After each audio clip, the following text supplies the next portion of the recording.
प्रिंसी, बातों बातों में से याद आया कि बातों बातों में कुछ ऐसी बातें बन जाती है कि आपकी लाइफ में बहुत काम आती है। और वो बातें कहीं लिखी भी नहीं है, बल्कि हमने अपने माँ दादी से सुनी, उन्हें उनकी माँ दादी ने सुनाए, और आज तक वो बातें कहीं खोई नहीं है। तो चलिए ऐसी बात करेंगे इस सेगमेंट में, यानी कि हुनर की बात, जिसमें हम मिलेंगे उन्नति कॉर्पोरेशन के जनरल मैनेजर ज्योति स्वरूप जी से।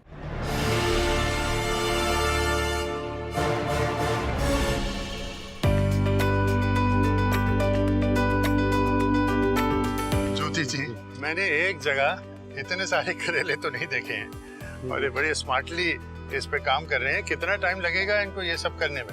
22 टन करेला जो है वो अच्छा। आज आया है। हाँ। और इसको हम लोग शाम तक प्रोसेस करके खत्म करके इसका जूस निकाल के स्टोर करके फिर घर जाएंगे। यानी कि यहाँ पे मैं देख रहा हूँ करीबन 15-20 लेडीज इसमें औरतें काम कर रही हैं। जी जी। ये 22 टन करेला को सॉर्ट आउट करने वाली हैं। हाँ हाँ सर। इनका ये शिफ्ट बदलेगा नहीं? नहीं, ये 6 बजे तक इस करेला को कट करके क्रेट्स में डाल के घर चली जाएंगी। उसके बाद लड़के इस जूस निकाल के 8 बजे तक खत्म करके चले जाएंगे। आप ये काम जो है करेला का काटने से एक पूरे परिवार को भी चला रहे हैं, तो बताइए कितने करेले काटेंगी आप एक दिन में? 100, 200, 300, 400 तो आप आराम से काट लेंगी इनको। बहुत है, बहुत काम है। आपको मैं शुभकामनाएं देता हूँ, बहुत बहुत शुक्रिया। तो ज्योति जी, आप बता रहे थे कि ये इनको आपने किस तरह से सिलेक्ट किया? चुनना के सर एक्चुअली हमारा मेन क्राइटेरिया रहता है, जो हमारा ऑब्जेक्टिव रहता है कि लोकल वुमेन को एम्पावर करना है। हाँ। ठीक है। ज़्यादातर ये जो लेडीज़ हैं ये लोकल हैं। इसमें हम लोग अपने प्रोजेक्ट में कोई माइग्रेटरी लोगों को यूज़ नहीं करते, ताकि जितना भी प्रोजेक्ट से रेवेन्यू हो वो लोकल कम्युनिटी को ही डिस्ट्रीब्यूट हो। ये लोकल कम्युनिटी आपकी जो है कितने किलोमीटर में फैली हुई होगी? ये टोटल सराउंडिंग के अराउंड 10 विलेजेस से होंगे जो। तो ये 10 गाँव से आए हैं। जी जी जी। और 20 के आसपास में आपकी एम्प्लॉयमेंट है या उससे ज़्यादा? सर एम्प्लॉयमेंट अभी जो करंट पीक सीजन में चलती है वो हमारी 110 से 115 के बीच में वेरी करती रहती है। ये पीक सीजन है? ये पीक सीजन है सर। करेला लोगों को पसंद नहीं आता है, लेकिन उसके क्या फ़ायदे हैं? आप इसका क्या इस्तेमाल करते हैं? ये एक तरह के फूड सप्लीमेंट है। हाँ। तो इसका ड्यूल बेनिफिट ये हुआ है कि एक तो बेस लेवल पे इन कम्युनिटी को बेनिफिट हुआ जो इसकी खेती कर रहे हैं, जो जंगल से इकट्ठा करके ला रहे हैं। हाँ। और दूसरा कंज्यूमर लेवल पे ये बेनिफिट हुआ है कि उनको एक शुद्ध चीज़ जो है वो कंज्यूमर तक पहुंची है। वो जो गैप था वो हम लोगों ने इसके थ्रू ब्रिज किया है। जो आंवला जंगलों में गिर के वेस्ट जा रहा था, उन आंवला से इनको पैसे मिलने शुरू हो गए। मतलब लोग जंगल में जाते हैं, आंवला लेके आते हैं। ये एक तरह से हमने इनका नेचुरल ATM क्रिएट कर दिया। मतलब ये खेत, ये जो नेचुरल प्रोड्यूस है वही उनके ATM बन गया। ATM बन और गया। उसके साथ अपना हुनर जोड़ा। जी। और इस हुनर को इसको हुनर को डेवलप करने में ministry of labour and employment ने भी कुछ सहायता दी। जी जी सर, उन्होंने हम लोगों को यहाँ पे काफ़ी ट्रेनिंग प्रोग्राम्स लगाए उन्होंने यहाँ पे आके। जी। फूड प्रोसेसिंग के अलावा हम लोग और भी अगर लोकल स्किल्स की ज़रूरत पड़ती है, जैसे मोबाइल रिपेयर, कंप्यूटर रिपेयर, छोटे से 30 दिन के जैसे इनके प्रोग्राम होते हैं। वो भी आप करते हैं? हाँ, यहाँ पे होते रहते हैं सर। यानी कि आप इसको एक तरह के एक स्किल्ड एंटरप्राइज की बात करेंगे। जी जी जी। तो लोगों को अगर आप क्या मिसाल अपनी तरफ से भी कुछ अपना बनाना चाहें या करना चाहें, जी। उनकी किस तरह की क्वालिफिकेशन होनी चाहिए आप जैसे काम को करने के लिए? सर हमारे जैसे काम करने के लिए कोई बहुत ज़्यादा क्वालिफिकेशन नहीं चाहिए। जी। मतलब ये है कि जैसे मिनिस्ट्री के बहुत अच्छे स्किल डेवलपमेंट प्रोग्राम्स भी हैं। फूड प्रोसेसिंग में अभी कमेटी बनी है, अच्छे अच्छे प्रोग्राम और भी आएंगे स्किल डेवलपमेंट। उसमें फ्रूट एंड वेजिटेबल की प्रोसेसिंग, पोस्ट हार्वेस्ट मैनेजमेंट, इनके ऊपर जो है मतलब न्यू एंटरप्रेन्योर्स को जो है वो ट्रेन किया जाएगा। अच्छा। ठीक है ना। तो अगर वो ट्रेनिंग लेके भी अगर आप अपने रूरल लेवल पे कुछ स्टार्ट करना चाहते हैं, हाँ। तो वो स्टार्ट कर सकते हैं। रोजगार के लिए ट्रेनिंग महत्वपूर्ण है और नए स्किल्स सीखने के लिए सबसे अच्छी जगह है आपके इलाके में स्किलिंग का काम करती ITI।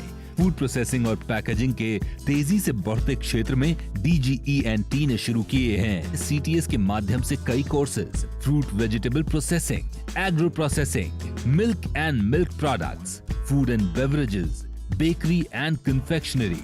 आपने दो बड़ी अच्छी नेचुरल चीजें की हैं। एक तो नेचुरल प्रोड्यूस को इस्तेमाल किया और दूसरा नेचुरल स्किल्स को इस्तेमाल किया। जी जी जी जी, जी। और ये चीज़ जो है एक्चुअली स्किल डेवलपमेंट में रूरल एरियाज में अनऑर्गेनाइज सेक्टर में बहुत महत्वपूर्णता है उसकी। जी जी जी। तो आप कहाँ से आए, क्यों किया आपने यहाँ? सर ये मेरा होम टाउन है। देश के लिए ही करने की जो चाह थी उसने ये सारा स्ट्रक्चर खड़ा कर दिया। हमने कुछ नहीं किया, जो किया है वो नेचर ने किया है। जी। ठीक है, हम नेचर के साथ मिलकर चले और नेचर खुद ब खुद खड़ा करती गई। वाह वाह। सबसे पहले हमने एक गांव अडॉप्ट किया, पल्ली विलेज था, छोटा सा गांव, वहाँ पे औरतों का ग्रुप बनाया। औरतों का ग्रुप बना के हमने उनको आंवला बॉयल करके सुखाना सिखाया। वो आंवला जो तैयार करवाया हमने, वो परचेज करके हमने उसे बाद में कुछ फार्मेसीज को सेल किया। अच्छा। ठीक है, उन फार्मेसीज को हमने बताया कि भैया ये आंवला एक साइंटिफिक वे से, साइंटिफिक प्रोसेस से सुखाया गया है। जी, इसमें आपको माइक्रोबियल लोड कम मिलेगा, इसमें जो भी मतलब नेचुरल है, उसके जो गुण है वो है उसमें। तो वो जो है इस चीज़ को मतलब लेके फार्मेसी वाले भी अच्छे खुश हुए। तो उसके बाद फिर हम लोगों ने इसके ऊपर और रिसर्च की। फिर बॉयल करने के बजाय हम लोगों ने क्या किया कि हम लोगों ने आंवला को श्रेड करने की मशीन डेवलप करवाई। अच्छा।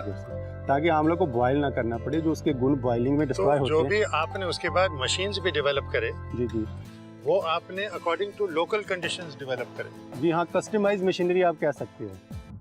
ये जो आपने पहले में सुखा के आपने बेचा फार्मेसी को, तो ये उसका कुछ रिटर्न मिला होगा, आपने उनको फिर दिया होगा जी कुछ जी उसका जी जी हिस्सा, मतलब उससे उनकी कोऑपरेशन भी आपको मिली होगी। डेफिनेटली सर, मतलब गिव एंड टेक पॉलिसी तो चलती ही है। हाँ। कि हम लोगों ने उनके लिए रेवेन्यू जनरेट किया। हाँ। तो उस रेवेन्यू से जो है उनका मनोबल और बढ़ा।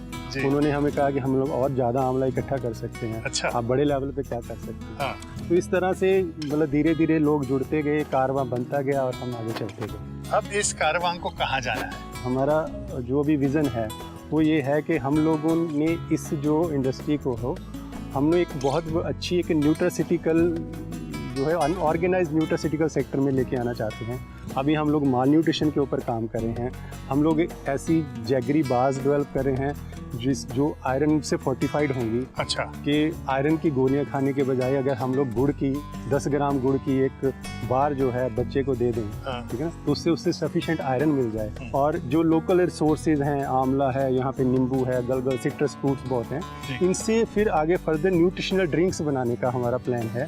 ताकि हम लोग अब जो हमारे देश की माल न्यूट्रिशन एक बहुत बड़ी प्रॉब्लम है, उसको हम लोग नेचुरल रिसोर्सेज के साथ फाइट कर सकें।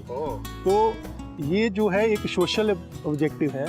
तो हम लोग ये मानते हैं कि अगर ये सोशल ऑब्जेक्टिव अचीव कर लें हम लोग, तो जो बिजनेस है वो बाई प्रोडक्ट के तौर पे ही बहुत आ जाएगा, जो सस्टेनेबिलिटी के से भी ज़्यादा होगा। क्या बात है। मतलब ये जो आंवला का ड्रिंक है या करेला का जूस जो बन रहा है, ये सारी चीज़ें जो हैं एक उदाहरण है, एक शुरुआत है, जो आप एक बहुत ही बड़ा नेचुरल प्रोडक्ट का एक सिलसिला कम्युनिटी, एक कम्युनिटी अभी है, कई कम्युनिटीज को साथ मिला के करना चाह रहे हैं। जी जी जी जी जी मतलब हम लोग एक मॉडल तैयार कर देंगे जिसको मल्टीप्लाई किया जा सकता है एनीवेयर इन इंडिया, जहाँ पे ये रिसोर्सेज अवेलेबल हैं। सो आई थिंक आप जो है एक सक्सेस स्टोरी है, सिर्फ अपने आप में नहीं, हमारे देश की गवर्नमेंट को भी इसका एक क्रेडिट मिलता है कि उन्होंने आपको सपोर्ट दिया। जब शायद कई लोगों ने आपको सपोर्ट नहीं दिया, तो तभी आपकी शुरुआत भी हुई। तो मैं आपको भी बहुत बहुत मुबारकबाद देता हूं, और उन लोगों को भी, वो गवर्नमेंट के डिपार्टमेंट्स को भी, जिन्होंने आपको सपोर्ट करके आज तक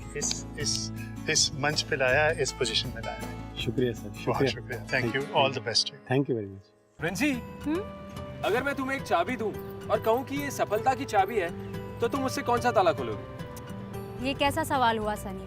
मतलब अगर ताला नहीं है तो चाबी का क्या फायदा? प्रिंसी, ये कोई ऐसी वैसी चाबी नहीं है, ये सफलता की चाबी है। सोचो, इमेजिन। ओह, तब तो मुझे लगता है कि मैं तुम्हारे अकल पे पड़े ताले को खोलना चाहूँगी। Very funny. खैर, वो कहते हैं ना कि मेहनत इतनी खामोशी से करो कि सफलता शोर मचा दे, और ऐसा ही कुछ कर दिखाया है इस हफ्ते के हमारे हुनर के सिकंदर ने।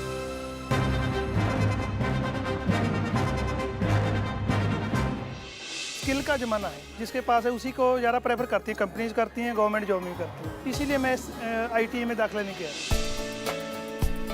पंजाब के हरिंदर ITI करके आज अपने जीवन को एक दिशा देकर खुश हैं, और ट्रेनिंग के बाद हरिंदर को जॉब के लिए इंतजार नहीं करना पड़ा।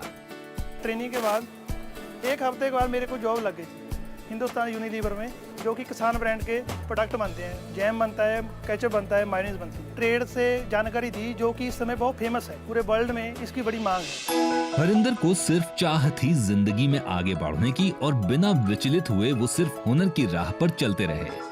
कुछ लोगों ने मेरे को ये बोला था कि ये अचार डालेंगे, चटनी बनाएंगे, नॉर्मल सी बात है, लेकिन उनको ये नहीं पता कि ये अचार मल्टीनेशनल कंपनीज में बनेंगे, ब्रांड में बनेंगे, जो पूरे वर्ल्ड में चलते हैं। अब मैं हिंदुस्तान लीवर में as a quality online inspector के पोस्ट पे काम कर रहा हूँ। हरिंदर को अपने परिवार का भरपूर सहयोग मिला। पहला तो बेसिक तो ये था कि साधन नहीं था। मेरा गांव है जहाँ रखड़ा के पास है, वहाँ पर कोई भी साधन नहीं होता था। पापा को स्कूटर पे छोड़ के जाना, मेरे को शाम को फिर लेके जाना, लेकिन उन्होंने कभी ये नहीं किया कि आपको लेके जाना पड़ता है, बड़ी दिक्कत आती है, नहीं आती। पूरा उन्होंने सहयोग दिया है। हरिंदर भविष्य में अपना प्रोसेसिंग प्लांट खोलकर अपने जैसे ही और हुनरबाजों को मौका देना चाहते हैं। अब मैं ये चाहता हूँ कि मैं अपना खुद का प्लांट बनाऊँ, जिसमें जो मेरे साथी हैं, जो स्टूडेंट तैयार हो रहे हैं, जहाँ पर स्किल वर्कर हो रहे हैं, उनके साथ मिलजुल कर एक प्रोसेसिंग प्लांट लगाऊं, जिससे मेरा भी फ्यूचर अच्छा हो जाएगा आगे और इनके लिए भी अपॉर्चुनिटी बढ़ जाएगी। MOLE के ITI से आप भी हुनर सीखकर हरिंदर की तरह कुशल जीवन बना सकते हैं।